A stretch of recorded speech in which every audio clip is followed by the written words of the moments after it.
Vida longa e próspera comunidade escolar, começando mais um AL Podcast, audaciosamente indo onde nenhuma escola jamais esteve. Eu sou o professor e atualmente diretor Felipe Fraga, diretor da Escola André Leão Poente, lá do centro de Canoas. Hoje estou com um colega novo aqui na bancada, ansioso para vir gravar conosco, né? O Hidalgo não pôde, era para ele estar junto aqui. Mas temos o Ronaldo Aisman aqui então, né, nos ajudando nessa gravação. Bem-vindo, Ronaldo. E hoje estamos recebendo então o reitor do Nila Salle, o irmão Paulo Fossati. Fico muito feliz de receber o senhor aqui pela proximidade, assim, né? A escola André Leão Poente fica no centro de Canoas, a poucos metros do Nila Salle, e a gente está sempre lá, nós levamos os alunos, né? Recebemos os colaboradores também, já agradecendo a Carol que está aqui nos bastidores, né? E que faz o relacionamento com as escolas lá já há bastante tempo. E pelo Nila Salle ser uma escola comunitária que está sempre nessa comunicação com as escolas, né? Está sempre, de alguma forma, oferecendo ajuda ou nos ajudando de alguma forma. Eu fico muito feliz de poder trazer o senhor, de a gente poder conversar aqui no projeto de podcast da escola. Mas eu vou deixar o professor Ronaldo fazer a apresentação dele, depois a gente passa para o convidado. Tá certo, então. Bom, eu sou o professor Ronaldo Aisman, né? Eu sou professor de Química, minha formação inicial é na área da Química.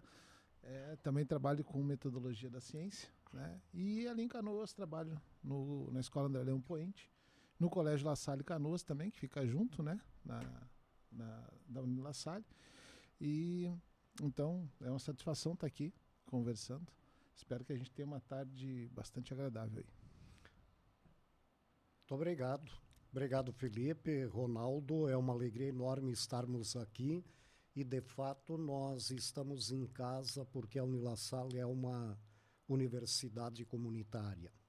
E ela só existe por causa da sua comunidade para servir a sua comunidade. E na minha condição de reitor, eu prezo muito para que, de fato, façamos jus para que a comunidade, o entorno, os alunos do André Poente, sua comunidade, se sintam amados e acolhidos e sintam também que a Unila Salle é um espaço de formação e educação para todos eles. Nós vamos citar também os nossos apoiadores aqui, reitor, porque a ProHub, que é a casa que nos recebe aqui, o estúdio, né, é um oferecimento da própria produtora que faz as formaturas da escola também, então eles nos emprestam o espaço aqui. E nós temos também parceiros que são outros projetos, né? O professor Hidalgo, que faz parte do projeto, já veio nos outros episódios aqui, ele tem um outro podcast, que é o Cadê Café, que é um podcast de comédia que está começando aí, então já deixo a dica. Nós temos um professor de Porto Alegre, que é o professor Viegas, que também tem um podcast, que é o ViegasCast, e nós participamos de um outro projeto também de um professor de São Paulo, que é o Escola Pública Podcast, do professor Luciano também. O professor Hidalgo, como eu disse, não pôde estar presente hoje, mas está muito bem representado pelo professor Ronaldo aí. É a primeira universidade e o primeiro reitor de universidade que nós estamos recebendo no projeto aqui, como eu disse antes. Que honra, hein? Eu acho que os alunos vão se sentir contemplados, porque a maioria dos nossos alunos eles vão estudar no Nila Salle, né? Principalmente pela proximidade, mas também por esse relacionamento de nós recebermos os representantes do Nila Salle, de nos acolher. Agora, amanhã e quarta-feira, nós estamos levando no laboratório de anatomia os alunos também lá para conhecer, né? Então, para ver como é esse nosso relacionamento. A única coisa que eu tenho que dizer pro senhor aqui é que o professor Ronaldo Nila Salle é um empréstimo, viu? Ele foi trabalhar primeiro com a gente emprestou o passe dele lá, mas é só um empréstimo. Não vamos roubá-lo. Porque senão eu fico sem o parceiro de podcast aqui, né? Eu já perdi, eu não posso perder o segundo, né? Mas, de fato, a Escola André Poente é a terceira escola pública que mais envia alunos para a Universidade La Salle. Olha que coisa boa. Bacana. Mas, reitor, então hoje nós viemos conversar com o senhor e como de praxe nesse projeto aqui da escola, nós gostamos de falar sobre a vida escolar, né? Porque eu sei que vão perguntar para o senhor sobre a universidade, nós também vamos, né? Sobre a sua trajetória acadêmica, mas o que a gente quer saber mesmo é assim, qual foi a escola que o senhor estudou no fundamental, estudou no médio, como é que era o senhor como aluno no ensino fundamental e médio, se o senhor quer citar algum professor dessa época que tenha lhe marcado, né? Bom, eu não sou gaúcho, apesar de morar 40 anos no Rio Grande do Sul. Mas eu comecei em Santa Catarina, no oeste catarinense, em escola pública. E eu, como aluno, era um cara muito... Hoje me classificariam com síndrome de déficit de atenção e hiperatividade. Os professores diziam, tu é muito elétrico, cara. E eu terminava tudo antes. Na época, os professores, para dar conta do Paulo, quando eu terminava, eu ia ajudar os colegas da direita, da esquerda. Era uma forma deles tentarem lidar com o Paulo da época. Mas estudei em escola pública até a 8ª série na época e vim para Canoas para o ensino médio, aqui em Canoas. O químico aqui, eu fiz ALAC, auxiliar de laboratório e análises químicas, e conjuntamente o magistério. E a partir daí, desde os 18 anos, comecei como professor e até hoje, mesmo enquanto reitor, eu nunca deixei a sala de aula. Então, esse semestre, por exemplo, toda sexta de noite, eu tinha aula no mestrado e doutorado. Próximo semestre terei aula na pedagogia, no mestrado, doutorado em educação, porque eu acredito muito que a transformação também se dá junto à juventude, junto àqueles que Deus nos confia. E tu perguntaste, professor, que marcou. Lá na minha infância, quem me marcou muito foi uma diretora, chamada Laedes, que ela dizia, nós temos que preparar as pessoas para a vida e não só para ter um boletim bonito. Eu tinha um boletim bonito, eu tirava boas notas, mas ela dizia, nós precisamos formar para a comunidade, formar para a vida, e aí como eu tinha muita energia, literalmente eu aplicava isso. Eu era chamado para declamar poesia, para participar na igreja, para participar na banda, participar no coral, onde eu tinha um espaço comunitário, lá estava o Paulo participando. E aqui no ensino médio, idem, quando eu comecei o ALAC e o magistério, eu já ia fazer estágio com meu violão nas costas, e os alunos adoravam, na época, um gurizão no meio dos guris, tocando violão, cantando, e por aí foi a minha trajetória. A escola do ensino fundamental já era uma escola lassalista, do médio? Em que momento o senhor vai ingressar na rede? Eu ingresso a partir do ensino médio aqui em Canoas. Aqui em Canoas. Então, assim, falando um pouquinho agora da sua trajetória acadêmica, né?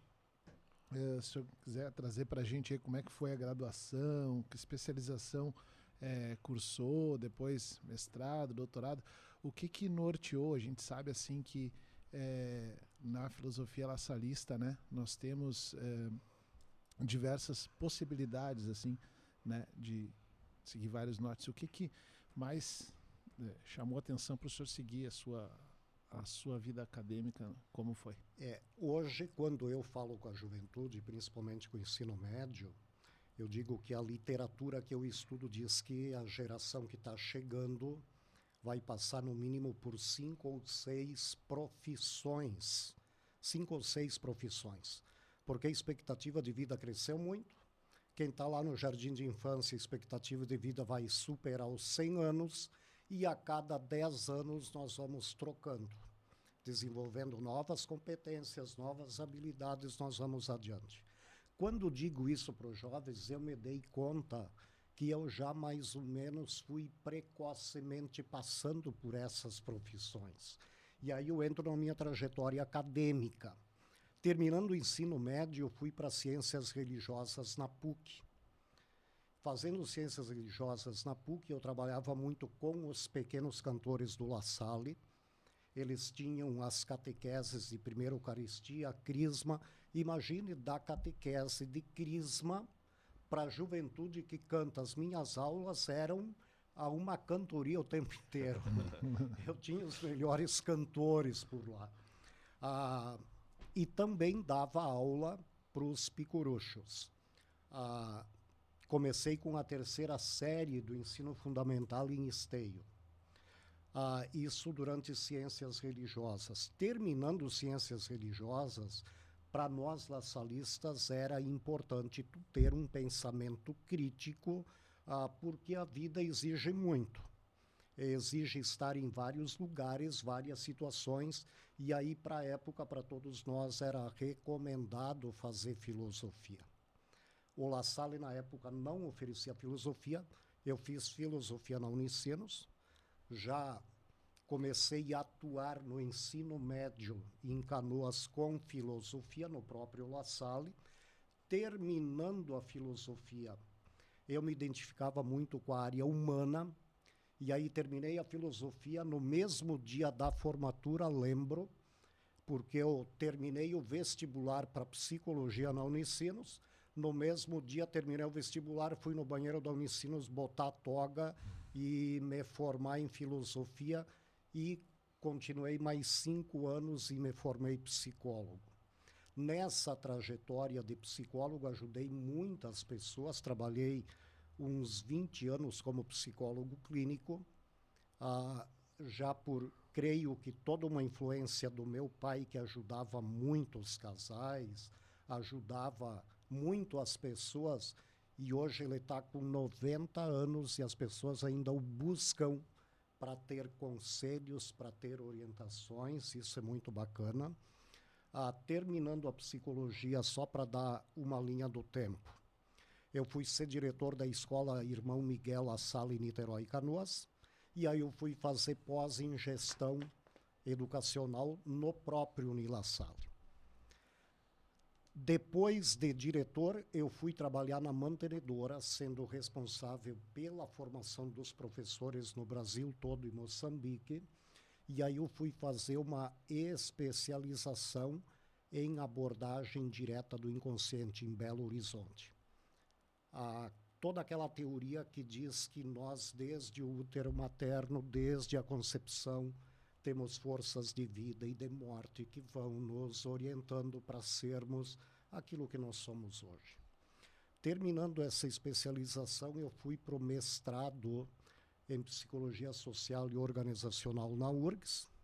Isso me ajudou muito para entender as escolas, as culturas.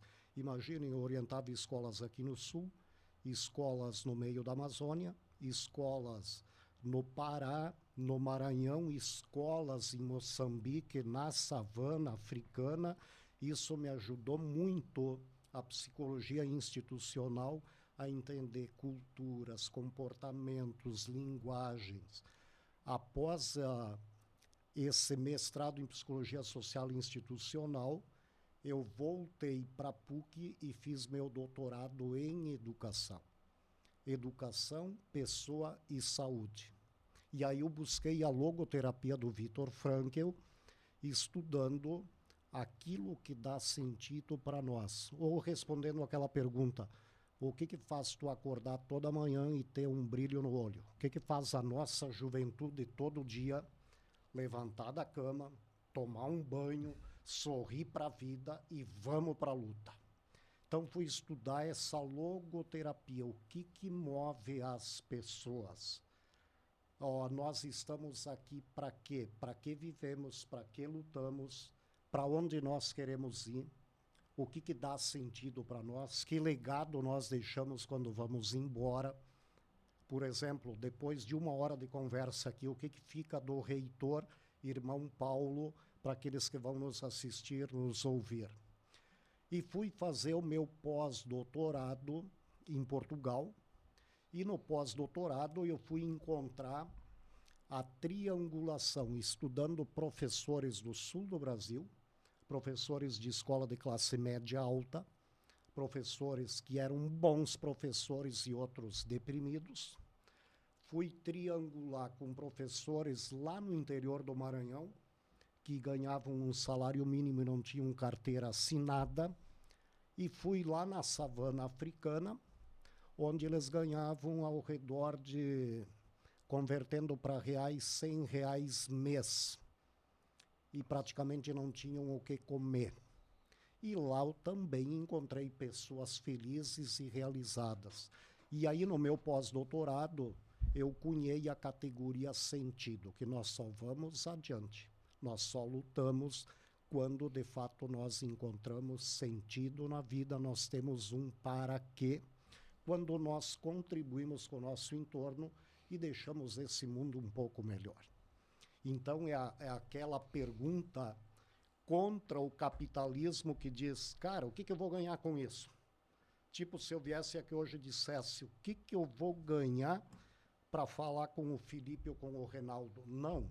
Essa é uma pergunta egoísta, capitalista, mas é no diálogo com o Felipe, no diálogo com o Ronaldo, o que os alunos do André Poente podem ganhar conosco, podem aprender conosco, o que nós podemos aprender com eles, que pessoas melhores nós podemos nos tornar, nós três, a partir das nossas trocas e diálogos. E aí eu fiz esse estudo, onde cunhei essa categoria sentido, que eu trabalho até hoje nas minhas palestras, vivências e no trabalho também como reitor.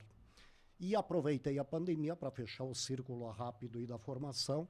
Na pandemia eu fiz um pós em neurociência, porque eu achei que eu já estava meio velho como psicólogo e tinha que dar uma recalchutada, porque o conhecimento em cada 5 anos ele dobra e ele já está totalmente ultrapassado. Nós nunca vivemos a velocidade da mudança como agora. Então eu fui entender um pouquinho mais sobre a neurociência, a neuroplasticidade, que diz que nós aprendemos a vida inteira. Nós temos sinapses, nós temos conexões, ou seja, nunca é tarde para amar, para aprender, para fazer outras experiências. E esse pós em neurociência, fruto da pandemia, também me ajudou muito a compreender as pessoas, o sofrimento humano, o luto, a dor, a morte na pandemia e principalmente sermos mais resilientes com todo esse contexto que a vida nos traz. Isso é um pouco o panorama da minha formação. Vontade de trazer o reitor um pouquinho para a minha tese, que ouvindo ele falar sobre... vem um pouquinho ao encontro do... Estou entregando essa semana, né? A primeira versão da tese. E aí, ouvindo o senhor falar aqui, algumas coisas assim realmente fecham, né? A gente vive na era da hiperconectividade, né? Mas da inteligência artificial, mas antes vem a inteligência emocional, né? E aí fecha um pouquinho com isso agora. Tu também está ligado à música, né? Também. Também. E aí me lembra, Ronaldo, só quero trazer um recorte aqui. Quando eu estava na savana africana entrevistando professores, um professor de música, onde eles não têm dinheiro nenhum, não tem um violão, não tem um pandeiro, não tem nada. O cara saiu com os estudantes pela savana e eles, buscando dos cipós, construíram todos os seus, como se chama, os seus aparelhos, instrumentos musicais.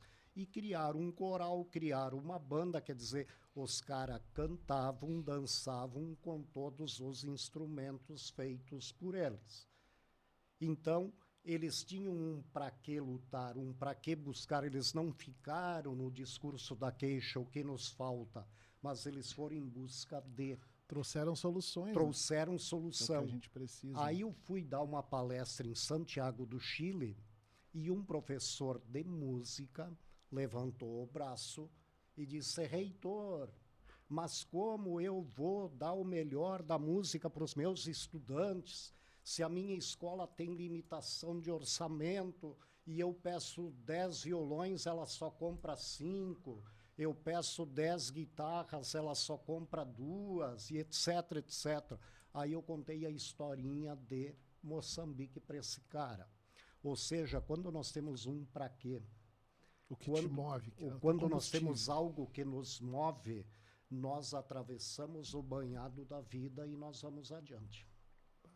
Perfeito. Nós temos também dentro do projeto de podcast da escola essa preocupação, o Ronaldo me cobra bastante também, que é exatamente trazer trajetórias acadêmicas. Por exemplo, nós temos uma live falando sobre o livro que o Ronaldo publicou em 2021, né, sobre a pesquisa que ele estava fazendo, dos artigos que ele estava fazendo aí durante o doutorado, né? Assim como nós temos de outros professores também. Já vou deixar o convite para o senhor para a gente vir falar especificamente sobre ou sua tese de doutorado, ou sobre a monografia de mestrado, porque nós gostamos de incentivar para os alunos, porque a escola é também uma preparação para isso, né? Nós tentamos mostrar para os alunos o que é o método científico, o que eles vão encontrar quando eles chegarem na universidade, qual é o sentido da universidade, que não é só ter um diploma, né? Eles vão para lá para ter uma trajetória acadêmica e também o foco é a pesquisa. A gente tenta fomentar neles isso desde sempre. Mas, então já deixo o convite para o senhor vir num outro momento, ou lá na escola, como eu disse, para falarmos então prazer. sobre o seu doutorado, sobre o seu mestrado, que daí a gente vai poder falar mais especificamente sobre ele, né? E nós gostamos muito de fazer isso. Mas a próxima pergunta, então, é sobre vocação religiosa, porque o Unila Salle, né, é uma instituição confessional, né? Ao mesmo tempo, o senhor se apresenta como irmão, e nós temos também os irmãos, eu já estive no Unila Salle, e nós temos aqueles que foram seminaristas também, que, pelo que eu entendi, não foi o seu caso, né? E como é que o senhor vê, assim, como pesquisador, de trabalhar numa universidade, essa relação da religiosidade com pesquisa acadêmica, com a academia, assim, como é que o senhor enxerga isso na sua trajetória? Bela pergunta, Felipe, porque a vida é um todo. Nós apenas didaticamente separamos a religião, a espiritualidade, a ciência, o movimento físico, mas nós somos um todo. Sendo um todo, a própria espiritualidade, ela é da nossa dimensão antropológica. Nós ocidentais confundimos muito espiritualidade com igrejas e religiões. E aí nós fizemos uma bagunça danada. Porque o jovem que diz, cara, eu não quero saber de padre, freira, pastor, eu não tenho religião nenhuma. Ok, beleza, cara. Mas mesmo não tendo religião nenhuma, eu tenho uma dimensão espiritual sem ter nunca pertencido a igreja nenhuma. Porque enquanto definição antropológica nós somos seres espirituais, seres psicológicos, seres inteligentes, somato, soma, corpo, seres físicos.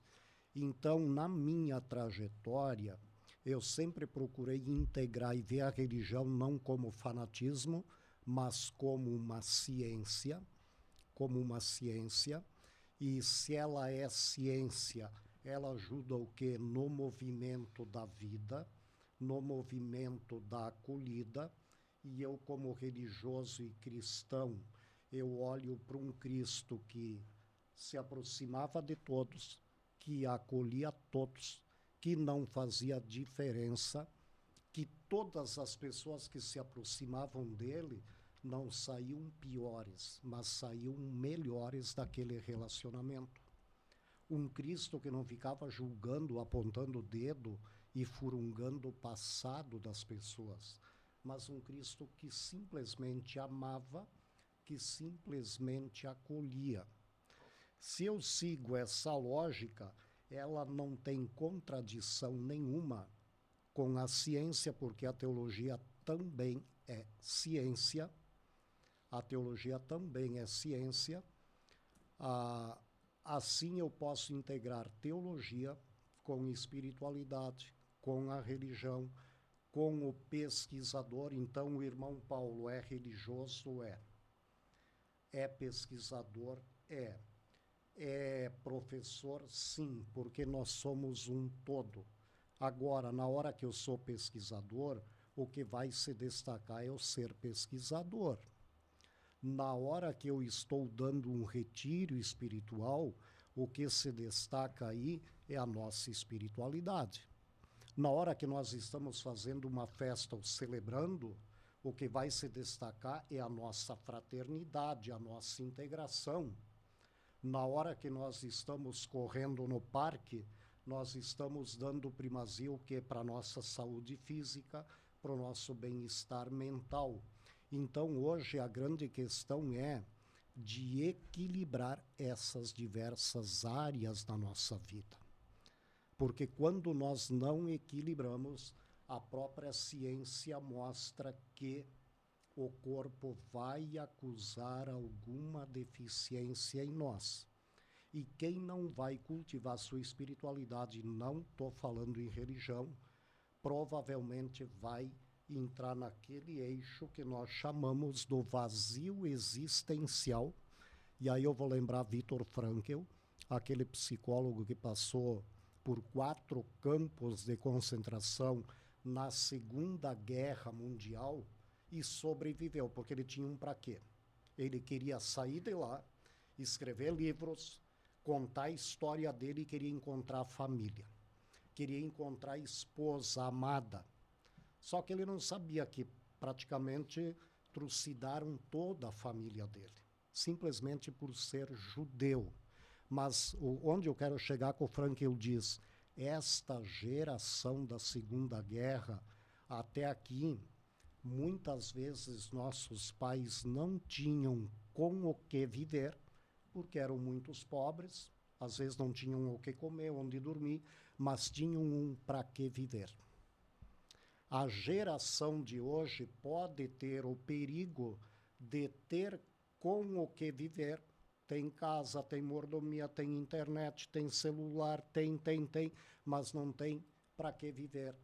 E aí nós estamos vivendo a geração mais deprimida da história, a geração mais suicida da história, a geração da síndrome do pânico, a geração desse pensamento acelerado, dessa ansiedade que não deixa as pessoas pararem, desses jovens que estão se mutilando porque estão em busca de algo que não encontram. O que é isso? Falta de espiritualidade. Tu está falando em religião? Não. Falta de espiritualidade. Falta de voltar para o seu próprio eixo, encontrar um sentido, sentir que eu sou único, que sou irrepetível, que eu tenho uma missão nesse mundo, que as pessoas podem ficar melhor comigo, enquanto eu não acho esse para que eu vou viver, para que eu vou lutar, qual é a diferença que eu faço no meu entorno, diz o Frankl, aquele vazio existencial vai crescendo dentro de nós. E aí vem as diversas síndromes, como a síndrome do fim de semana. Síndrome do fim de semana, nós como psicólogos, maior número de acidente, onde é que dá? Fim de semana. Maior número de suicídio, fim de semana. Maior briga de casais, fim de semana. Rachadinhas, fim de semana. Alcoolismo, fim de semana. Por quê? Porque durante a semana eu tenho um superego chamado escola, que me bota do horário 7h30 ao meio-dia, da 1h30 às 5h, das 7 às 10 da noite, esse superego externo me controla. Se tu é professor do La Salle, Ronaldo, tu tem que passar o cartão de tal a tal hora. A pergunta é, quando esse pai externo vai embora? O que acontece comigo de sexta de noite, que não tenho mais esse pai externo, até segunda de manhã, quando eu volto para aula ou para o trabalho? Eu preciso gerenciar dentro de mim o pai, a mãe e o irmão, a figura paterna, que é a Lilith, a figura materna, que simboliza muito afeto, relacionamentos, e a figura fraterna de nos sentirmos irmãos e convivermos. Se eu não equilibrei isso dentro de mim, nós vamos ter todos esses sintomas que eu acabei de citar. É verdade, é um equilíbrio constante, né? A gente vive em busca do equilíbrio. E cada vez mais as pessoas estão distantes até de viver em comunidade no final de semana, né? Estão muito individualistas, porque eu me pergunto sobre os alunos, né? Porque nós temos uma comunidade, né? Nós vemos os alunos dia de semana, de segunda a sexta, mas nos finais de semana eu fico pensando assim, quando o aluno está mal, ele precisa de alguma coisa, para quem que ele vai recorrer, né? Se ele não tem, digamos, uma comunidade forte no final de semana para poder acolher ele, né? Então, instituições com espiritualidade, como o senhor colocou, tem esse papel, assim, né? Então, eu acredito que vá nesse sentido mesmo. Reitor é gestor ou SEO? Os dois. Os dois, né? Os dois. Porque hoje ser reitor é muito mais do que tu ter um título, é muito mais do que assinar um diploma. Ser reitor hoje é relacionamento 24 horas, é resolução de conflitos de interesse 24 horas, é representação nacional e internacional o tempo inteiro. Então, quer queira, quer não, para a universidade do século XXI, e no nosso caso é uma universidade comunitária, eu preciso transformar o meu entorno. Para transformar o meu entorno, eu preciso, no mínimo, aliança com a minha comunidade, aliança com as escolas de Canoas e região, aliança com o poder público, aliança com as empresas, com os governos. Então, o tempo inteiro, nós precisamos ser relações públicas, eu preciso ser um diplomata, eu preciso ser o CEO que pensa para frente, que pensa estrategicamente e não se perde na tarefa do cotidiano. Eu preciso pensar em inovação e empreendedorismo para o mundo que globalizou. Olhem agora, por exemplo, com a pandemia, o quanto nós precisamos nos agilizarmos e agir com rapidez. Então, um exemplo de CEO, eu já previa que a educação tinha que mudar. Eu sempre fui um crítico de mim mesmo. Eu sempre me perguntei, eu gostaria de ser aluno do Paulo, eu gostaria de ir nas aulas do Paulo, eu ia sair encantado nas aulas do Paulo e ia ficar dormindo nas aulas do Paulo. Sempre me questionei e questiono até hoje.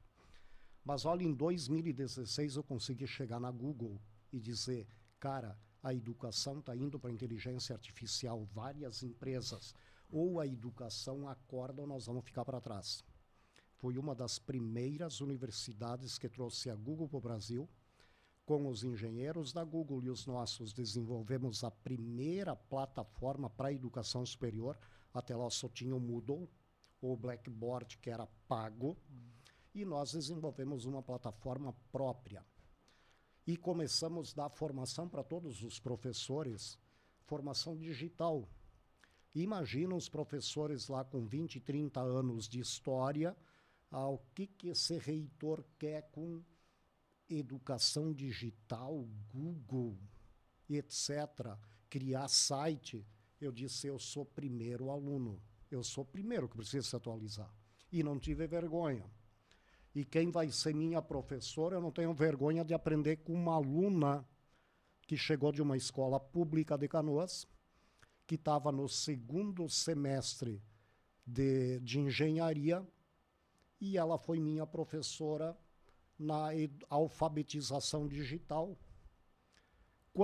Para resumir a história, quando chega a pandemia, naquele dia 18 de março, em 24 horas, a Unilassalle subiu tudo na nuvem e fomos todos para o digital sem perder um dia de aula.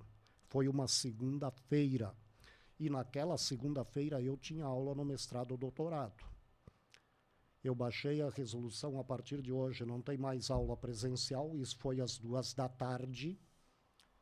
5h30 da tarde eu fui diante do meu computador, chamei meus alunos, aula normal. Quem diria isso se a gente não tivesse antevisto, nos preparado e nos formado para um futuro que já chegou, mas um futuro que chegou de uma forma muito cruel, muito dispersa, muito desigual. Um futuro que ainda não chegou em algumas escolas públicas, ou universidades públicas, ou mesmo particulares. Então, essa questão de ser CEO, de olhar para frente, de pensar a instituição, pensar o futuro, nos desafia o tempo inteiro. Sim. E nessa questão da sala Google mesmo, desde 2016 vocês já tinham a sala Google no Unilassalle, porque na pandemia muitos tiveram que se adaptar e descobrir o que era o Google Meet, por exemplo, né? Alguns sabiam usar o Classroom, sabiam usar o Drive, né? Mas as aulas passaram a correr pelo Google Meet, né?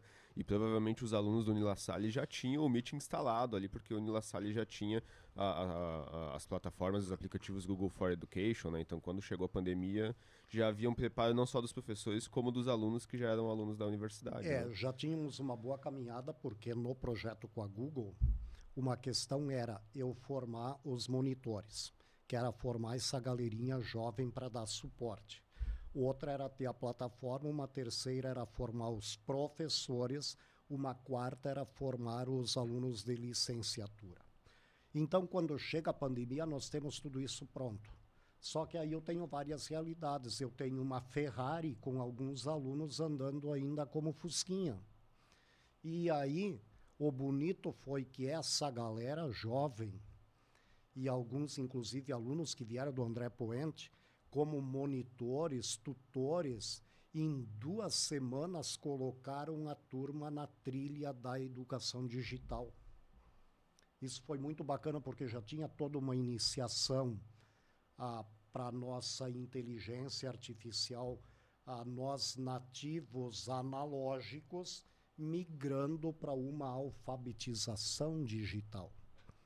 Passados 2 anos, já nos damos conta, nós e os estudantes, que agora não basta nós simplesmente sabermos utilizar as ferramentas digitais. O cara que quiser se diferenciar hoje, seja professor ou estudante, ou algum técnico, ele precisa ser produtor de conteúdo. Sim. Se ele não for produtor de conteúdo, nós vamos nos nivelar por baixo e vamos ser todos iguais. E os alunos vão olhar para nós. Cara, vocês 3 só sabem usar as ferramentas digitais. Ah, mas quem criou o podcast fantástico foi o reitor, o diretor Felipe. Ah, esse é o cara, ele criou um novo produto. Então, produzir algo que nos diferencie é a marca do profissional de um futuro que já é presente. Sabe que só dando uma experiência sobre isso, no canal da escola nós temos tutoriais ensinando os alunos a utilizarem Classroom, Google Drive, né? Principalmente o Classroom. E quem fez esses tutoriais foram ex-alunos da escola que estudava no Unilassalle, fazia um curso de tecnologia, se eu não me engano, ciência da computação. E aí durante a pandemia ele fez contato, né? Ele disse que precisava fazer o projeto integrador, que agora todas as graduações têm. Uhum. E aí ele que produziu os tutoriais, né, ali como uma tarefa para o curso que ele fazia no Unilassalle, só contando uma experiência, assim. É muito fácil, né? Com um monte de ferramentas que a gente tem, é muito fácil. Às vezes a galera se perde no sentido de usar de um modo tradicional, né? Algo que tu poderia, cara, mandar sei lá, usar uma ferramenta WhatsApp hoje, por exemplo, né? Pegar e mandar um texto no WhatsApp para o aluno ler. Pô, cara, é a mesma coisa que eu estivesse passando no quadro, então. Tu entende? Agora, quando eu daqui a pouco, nem o senhor falou aqui, né? Eu proponho alguma solução, né? Eu proponho a criação de alguma coisa, aí é diferente, né? E é isso que a galera às vezes não se dá conta disso. Com uma Ferrari na mão, os caras andam dirigindo que nem um Fusquinha, né? Porque se nós quisermos ganhar essa geração, temos que ser do discurso da queixa, porque os caras não querem nada com nada, não tem interesse, não se preocupam. Vem aquela terapia da queixa. Cara, se eles estão vivos, é porque eles têm energia. É porque eles têm algo para dar, para contribuir. O jovem que está no André Poente, na Unilassalle, é a geração maker. E a geração maker bota energia para fora quando ela consegue fazer. Geração maker se reconhece num protótipo, num produto, e não numa teoria especulativa. Isso que nós precisamos entender. Então, quando nós fazemos hackathon na Unilassalle, um deles, por exemplo, um hackathon, nós tivemos aluno do 9º ano após doutorando, buscando uma solução para um problema de Canoas, entrevistando pessoas, vendo escalabilidade, viabilidade, financiamento. Cara, sensacional. Quando nós colocamos uma educação mão na massa e que os alunos se reconhecem num protótipo, num produto, nós os ganhamos. Quando nós ficamos numa educação 2.0, que é aquela da fábrica, do quartel, de um atrás do outro, olhando para a nuca da criatura que está na frente, nós não estamos educando. Olha a estética das nossas salas de aula hoje. Eu faço a própria crítica na Unilassalle, diz para minha turma do marketing. Já há uns 3, 4 anos, visitando vários países, eu não quero ver uma sala, uma classe atrás da outra. Imagina eu olhando para a classe do Felipe, para a nuca do Felipe. O Felipe olhando para a nuca do Ronaldo. O que nós aprendemos uns com os outros? Agora, olhando no olho, nós vamos interagir, nós vamos trocar, nós temos maiores possibilidades de construção. Bah, mas tu bota 40 alunos numa classe na Unilassalle, no mínimo, então, faça 2 semicírculos, para que a turma possa interagir mais, conviver, trabalhar em ilhas, crie várias ilhas, para que nós possamos desenvolver essa geração maker que está neles. Aí nós ganhamos. Porque o conceito de professor está ultrapassado. O professor é aquele que professa algo. E a internet, o Google, professa milhões de vezes, muito mais do que nós, e numa velocidade, numa atração fantástica. Para que eles vão ficar olhando para o Paulo se eles têm um monte de imagens e estímulos num celular, num smartphone?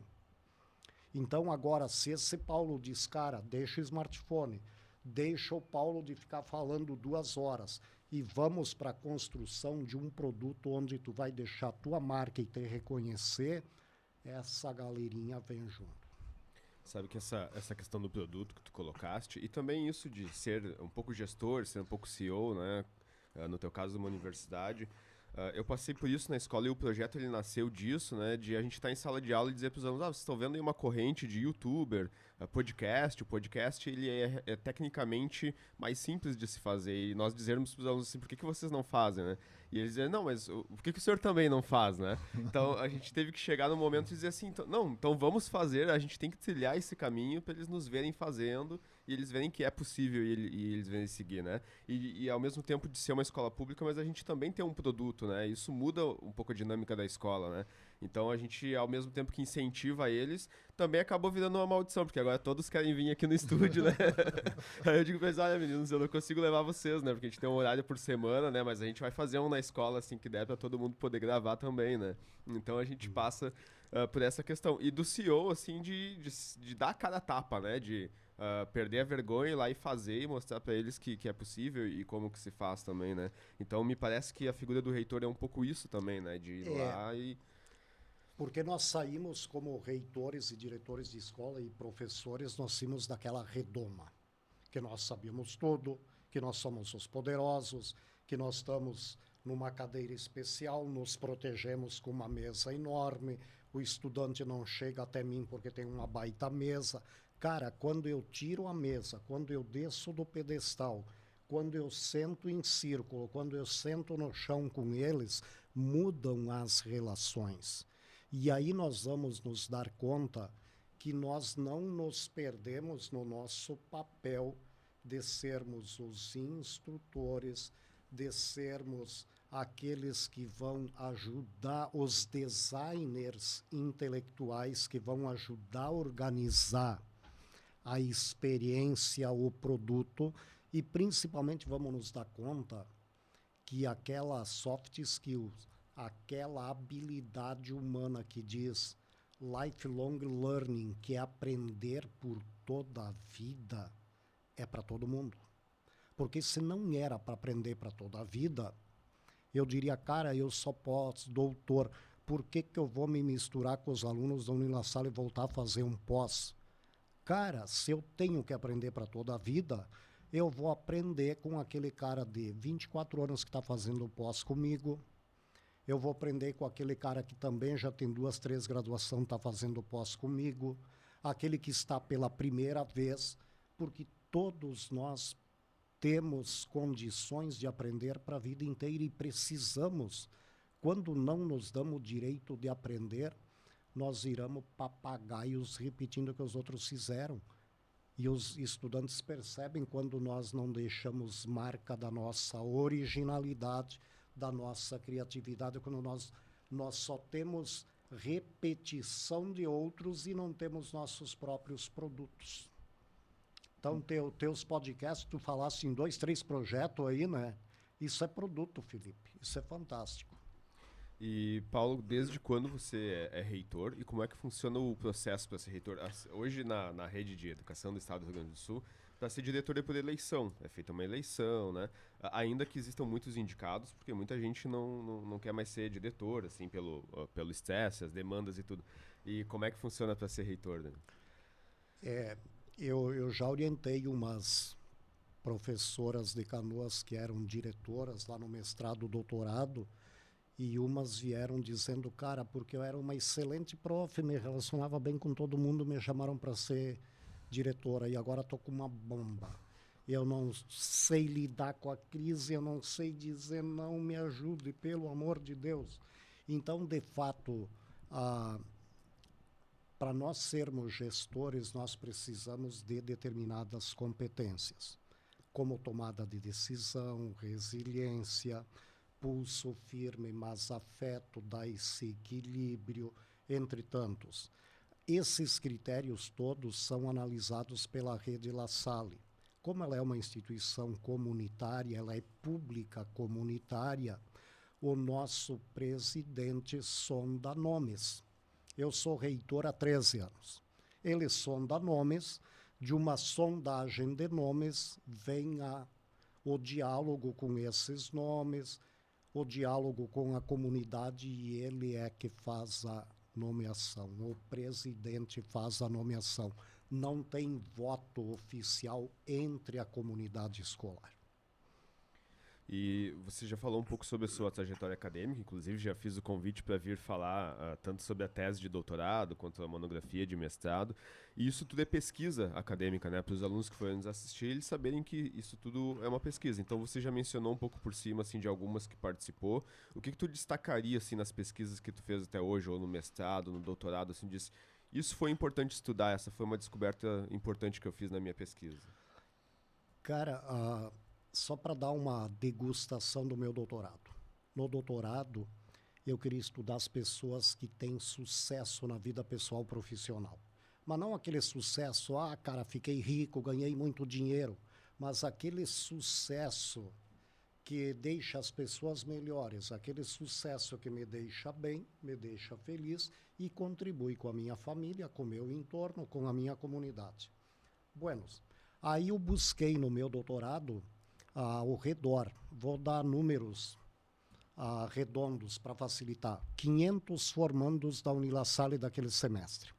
Porque os formandos, eles já passaram 4, 5 anos lá dentro. E perguntei para eles, citem características de professores bem realizados e sucedidos, bem-sucedidos na vida pessoal profissional. Só cite característica, fecha o olho, você que passou aqui 4, 5 anos e me liste. Eles listaram. Essa foi a primeira pergunta. E só tinha uma segunda pergunta. Dessas características, depois de 5 ou 4 anos aqui dentro, cite o nome de um professor que mais se aproxime dessas características legais. Citaram o nome. Eu fui buscar os 10 mais citados. Cheguei, Felipe, tu és um dos mais citados dessas características legais de uma pessoa bem-sucedida e realizada na vida pessoal profissional. Tu aceita eu peneirar a tua história de vida em profundidade? Aí o Felipe, ok, eu aceito. O Ronaldo, tu aceita? Aceita. Aí eu peguei os 10 mais e fiz a história de vida dos caras. E para surpresa, o que foi? Ninguém era filhinho de papai, ninguém nasceu em berço de ouro,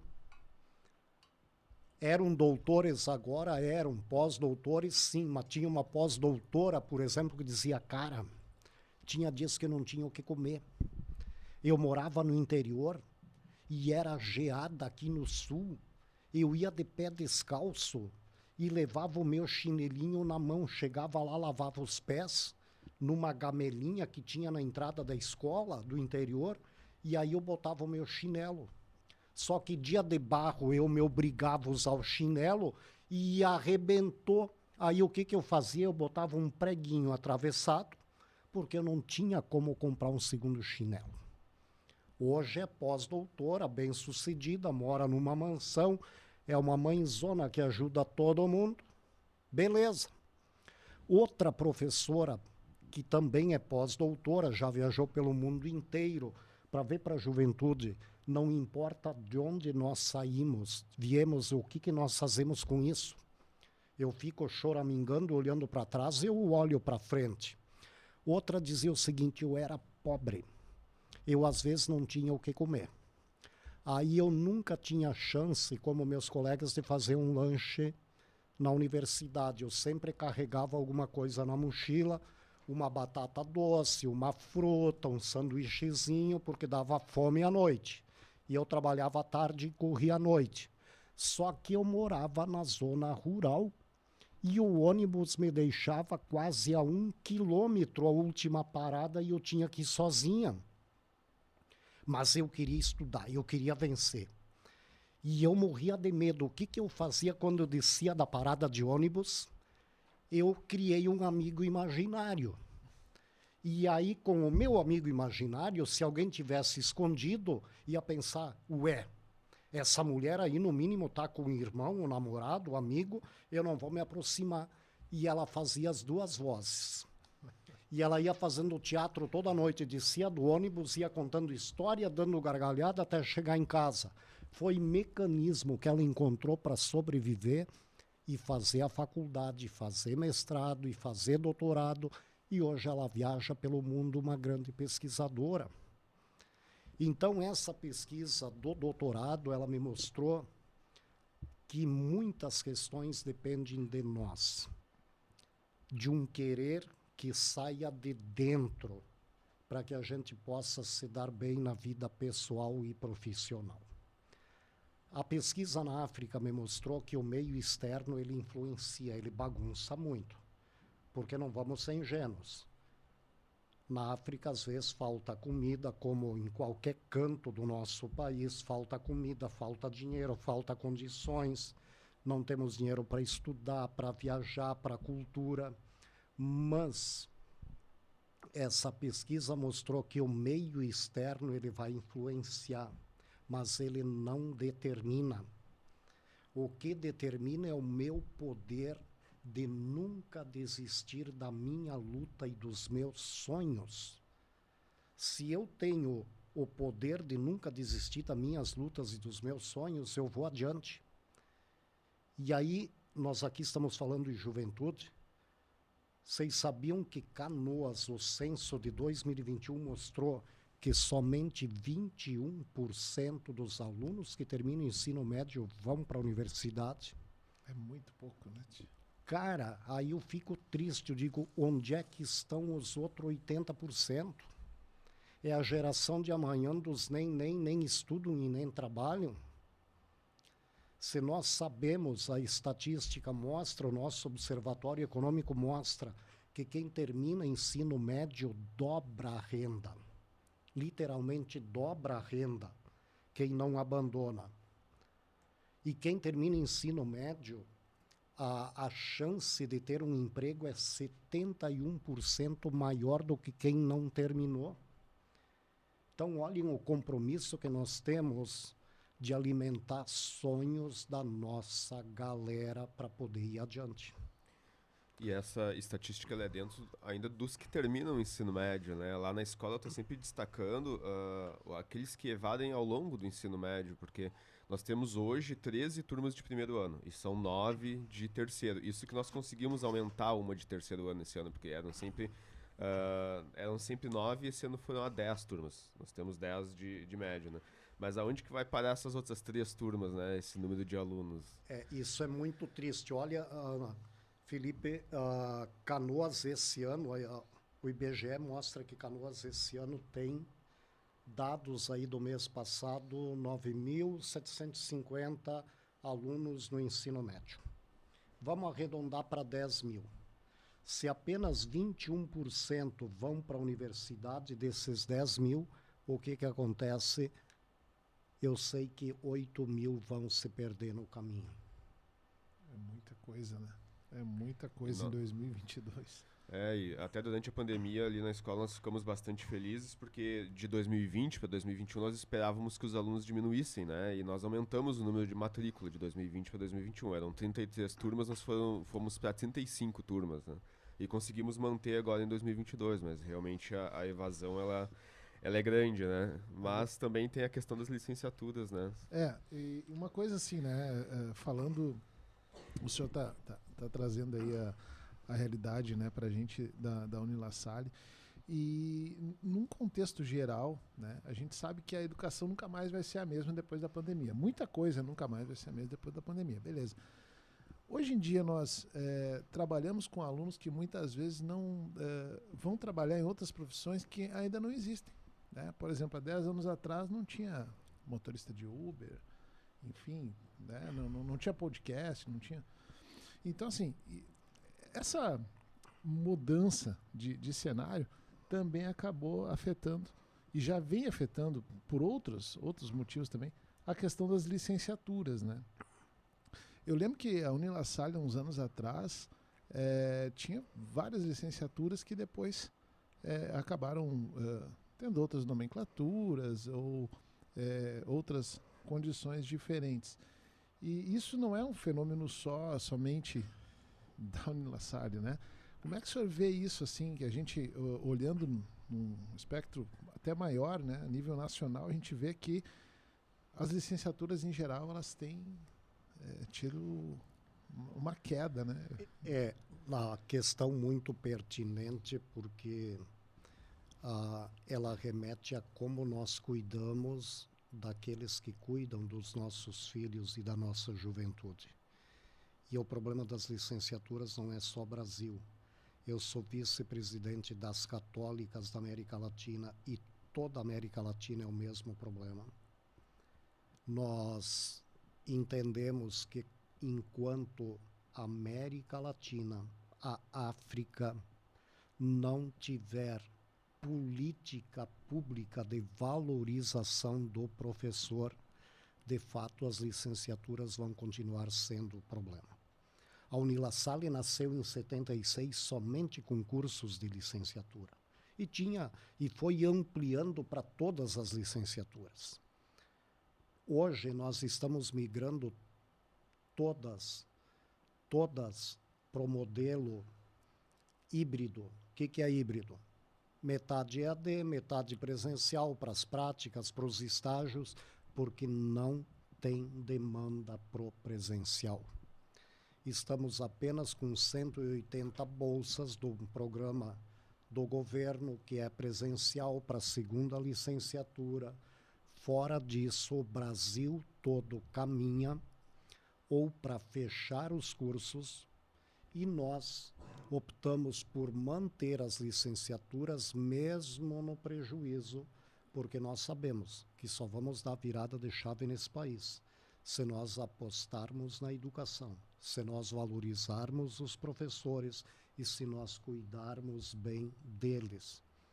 Mas enquanto o governo não tiver uma política séria de valorização, nós vamos continuar sofrendo todas essas mazelas, e aí nós vamos cada vez ampliar mais esse déficit.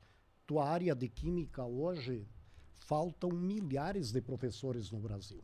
Química, física são as duas, e matemáticas que mais faltam professores. E aí tem estudante que passou 6 meses e não teve uma aula de química, uma aula de matemática. E até alguns anos nós buscávamos engenheiros para suprir as exatas. Agora nós não encontramos engenheiros para suprir a área das exatas.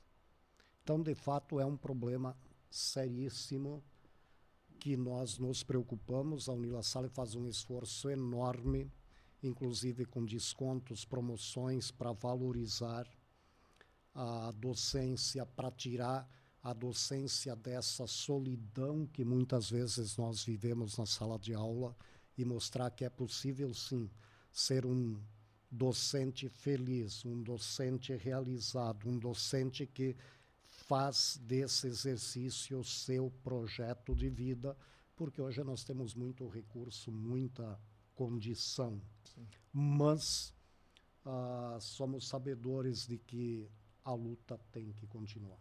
É uma questão cultural até. A nossa sociedade, ela enxerga o professor, né, de uma forma que... Eu fiz o caminho contrário, né? Eu saí da área da engenharia para dar aula, porque eu sempre gostei, eu sempre achei o máximo o cara que era professor, eu queria ser professor também. Mas, em geral, as pessoas não veem assim. Tu fala, não, é só dar aula. Pô, é isso. O cara não trabalha, dá aula. Tu trabalha ou tu só dá aula? Porra. E esse já era um problema que você já apontava há pelo menos 10 anos atrás, porque eu estava assistindo algumas entrevistas, né, para preparar aqui a pauta, e encontrei uma que era do ponto de vista, e há 10 anos atrás, estava olhando aqui agora no YouTube, né, então o senhor já apontava lá naquela época que isso vinha acontecendo, né, e de lá para cá só teve piora, pelo que eu pude perceber, né.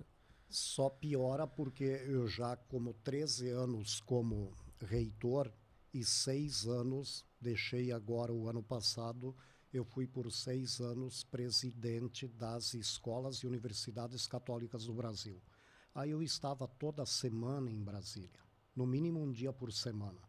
E o tempo inteiro lutando com o governo para dizer valorizemos os professores, vamos fazer uma política pública com salário digno, vamos dignificar a profissão do magistério nesse continente.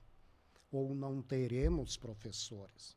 Um país que se leva a sério, que leva a sério suas crianças, ele não pode continuar como está.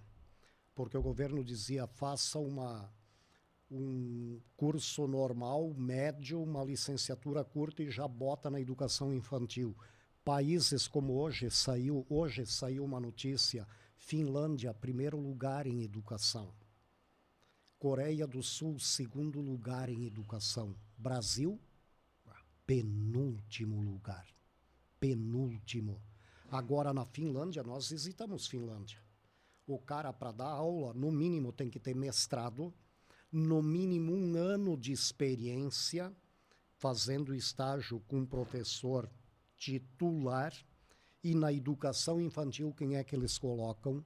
Os doutores, para não estragar a criatividade, o empreendedorismo, a paixão pela pergunta, pela descoberta, porque ali está nascendo o futuro cientista.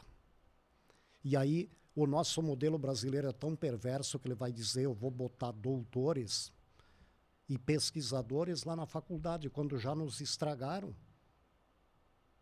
E por que eu digo isso? Porque não tem uma política séria. E aí o Brasil só não está pior, porque nós temos pessoas boas. Eu tenho pessoas boas, fantásticas, como o André Poento vai dizer, cara, eu tenho um grupo lá que é fantástico.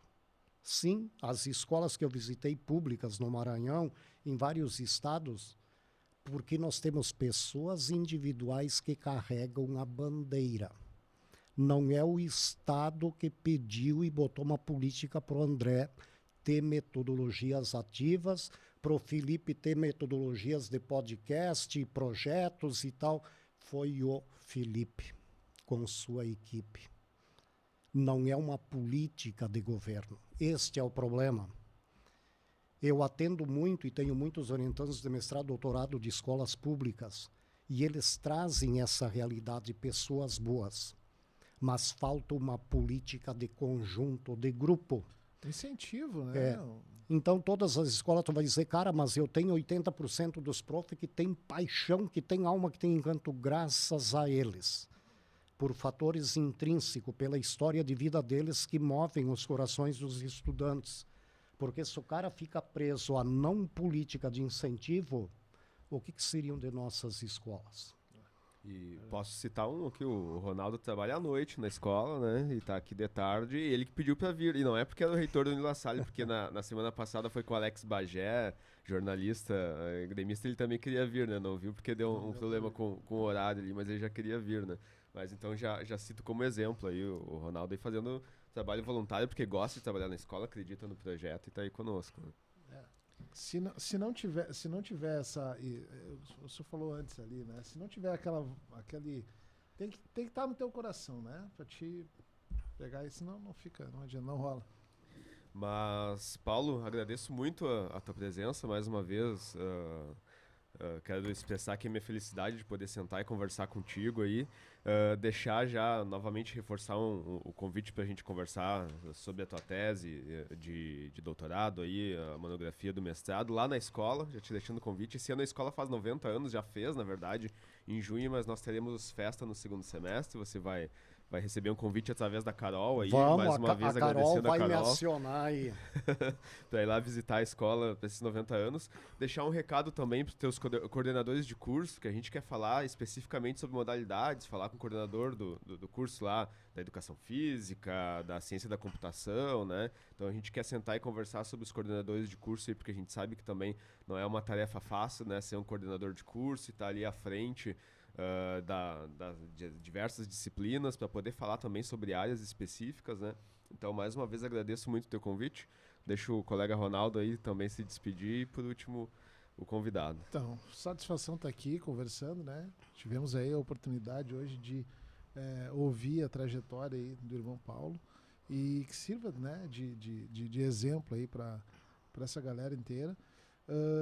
Eu acho que assim a Unila Salle ali em Canoas ela vem se consolidando, né, ao longo dos anos, e a comunidade precisa muito disso, porque eu acho que só a educação para mudar essa realidade aí. Não tem outra saída, não. Foi uma satisfação estar aqui e até a próxima então, né, Felipe? Fico bastante feliz também de aprender um pouco sobre a sua trajetória aí, né? Porque espero que tenha sido uma tarde agradável, onde a gente tenha feito perguntas que normalmente não são feitas, porque esse é um pouco do objetivo também, né? Porque a gente olha lá, sempre chama o reitor para conversar sobre a universidade, falar sobre os cursos e tudo. Agora, falar sobre a escola do fundamental e do médio, eu acho que não é tão comum de se perguntar, e esse é o objetivo. Então, mais uma vez, muito obrigado por ter aceitado o convite. Mas eu que também agradeço, foi uma alegria enorme. Eu me reconheço no meio da juventude. Sempre foi essa uma questão que eu primei muito. E tanto que nós, há 2 anos, no meio da pandemia, nós criamos a Universidade do Sentido, a Universidade do Papa Francisco. Eu participo desse grupo do Papa Francisco como cientista desde 2015. Me encontro com ele todo ano. E todo ano nós temos gente de tudo que é religião que participa dessa equipe, e nós nos damos conta que para essa galera do ensino médio e para quem está chegando na universidade, nós precisamos projetos que façam brilhar o olho e que eles se envolvam. Por isso que o Ronaldo lembrava, a Unila Salle mudou muito nos últimos anos, sim, e principalmente por projetos sociais. Hoje nós temos o projeto He for She, que defende as mulheres que sofrem violência doméstica, inclusive uma casa que as abriga. Nós temos o projeto Imigrantes, que acolhe ao redor de 2.000 imigrantes, principalmente do Haiti e da Venezuela, dentre tantos outros projetos sociais. E eu quero concluir, nós estamos aqui falando com o diretor, professor do André Leão Poente, e parece que tem um busto dele aí na Praça da Matriz. E no busto, mais ou menos, tem uma frase que, se eu me recordo, que diz: morto vive no coração de seus alunos. André Leão Poente, morto, vive no coração dos seus alunos. Por que o André Leão Poente não morreu, mas ele continua? É o mesmo do poeta Mário Quintana, que pediu para colocar na lápide dele: eu não estou aqui. Porque ele diz: cara, é muito triste olhar para cá e ver que tudo terminou aqui. Eu não terminei aqui. Eu vivo no sonho dos enamorados, eu vivo na paixão da juventude, eu vivo na esperança, eu vivo nos projetos. Então, se o André Leão Poente, morto, vive no coração dos seus alunos, eu creio que ele está vivendo muito no coração de vocês. Vocês estão mantendo esse grande educador que moveu a juventude, que tocou o coração dessa juventude, vocês estão levando adiante esses grandes ideais de tocar o coração da juventude agora na condição de educadores do André Leão Poente. E contem conosco nessa trajetória, vamos sim juntos celebrar os 90 anos com essa galera maravilhosa. Nós que agradecemos. Agradecemos também aqui, então, a ProHub, né, que nos hospedou aí durante esse episódio, e também a própria produtora aí que oferece o espaço para nós. Vida longa e próspera a todos. Até mais.